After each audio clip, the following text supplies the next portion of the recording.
So after a bit of time, I've been able to make the most free-play friendly Shadowglow team that I could. So Shadowglow is an endgame boss.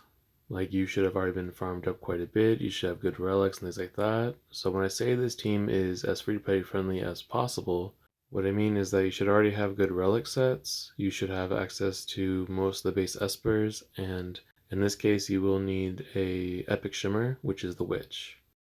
Now, you don't need as much resonance on the characters as what I have, but it extremely helps when you're trying to equip them properly because it just gives you extra stats to work with, which can push you over the edge to get EX++. So now that we got that out of the way, yes, you can blitz with this team, yes, it is consistent, and I'll have to go over the details with you because there's actually a lot to it. So starting off, speed is not your friend, but speed tuning is, and we're kind of going to go over that, and a lot of tuning in general is really useful.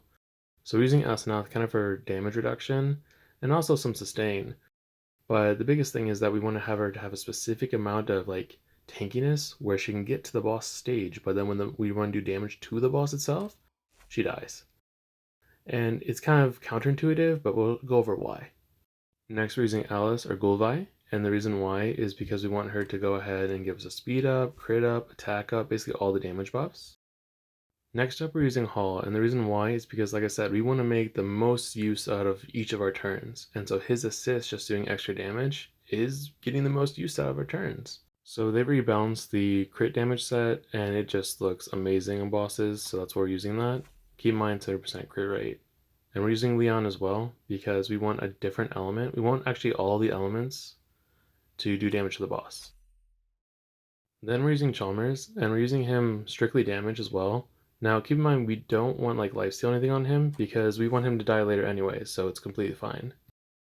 Then we're using Steward because he just does so much damage, and if you time it out right, he can actually counterattack with his sleep, or like when you wake him up, which is really useful for doing like a full bar of health against the boss. And we'll go over that as we go into everything.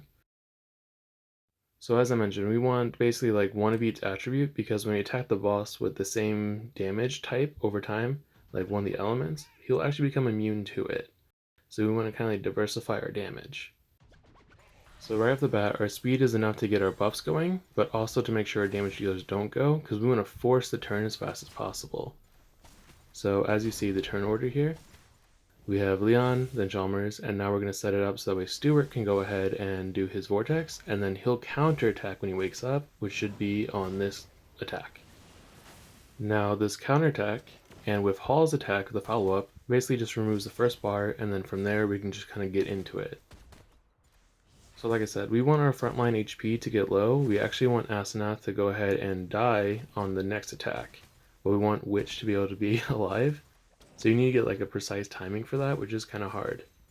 But we can see like even having random assist, and we don't need to get all the petals, we don't need to get all the bars, we just need to get to a certain point where we have like a times 14 multiplier, or times 12 in this case, and it'll work out perfectly.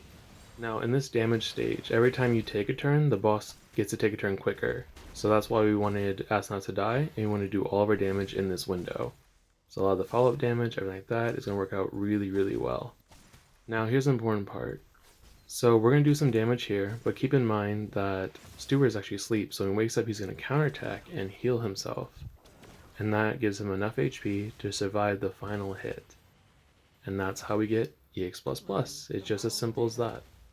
I guess I shouldn't say simple because we're actually really really tuning our whole team. Now let's look at how consistent the team is because a lot of people think because you use Witch or stuff like that it can be a little weird. So we're just blitz in real time. And here we go. So just one after another. Sometimes we get a higher score than 10 million, which is nice. But like I said, we just hit for 10 million. Anything else is just extra. So yeah, just a reminder, this is an endgame boss. You're going to really need to have like the right equipment and stuff like that to go through it. But this is the team to do it with if you have them. Like, it's not legendary dependent.